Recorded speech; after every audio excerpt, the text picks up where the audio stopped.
সেরকম আমাদের মনের মধ্যে সেই কার্যগুলো, কাউকে মারছি, কাউকে গালি দিচ্ছি, কাউকে চুরি করছি, কেউ ব্যভিচার করছি, এই যে অন্ধকার, এই যে জিনিসগুলো একটা দৃষ্টান্ত দিয়ে পরমেশ্বর পিতা জানালো।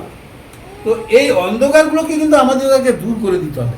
আর সেই অন্ধকার দূর করার জন্য পরমেশ্বর পিতা আলো দিয়েছে আমাদেরকে, দীপ্তি দিয়েছে আমাদের হৃদয়ের মধ্যে। সেই দীপ্তি প্রকাশিত করবে কখন? যখন তুমি দেখতে পাবে যেগুলো অন্ধকার পরে নষ্ট হচ্ছে আমার মনের মধ্যে, আমি কাউকে গালাগালি করছি, কাউকে মারছি, কাউকে খুন করে দিচ্ছি, এই যে জিনিসগুলো পরে কি হবে? অনুশোচনা আসবে মনের মধ্যে, না?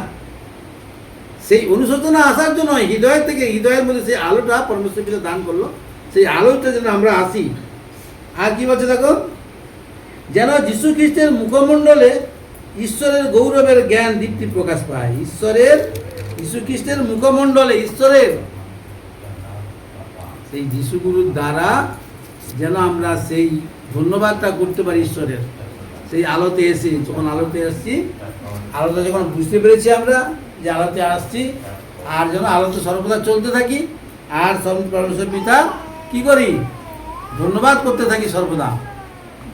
তো আমার আত্মার কাজকে এত রাখলো, পরমেশ্বর ধন্যবাদ শুনলাম।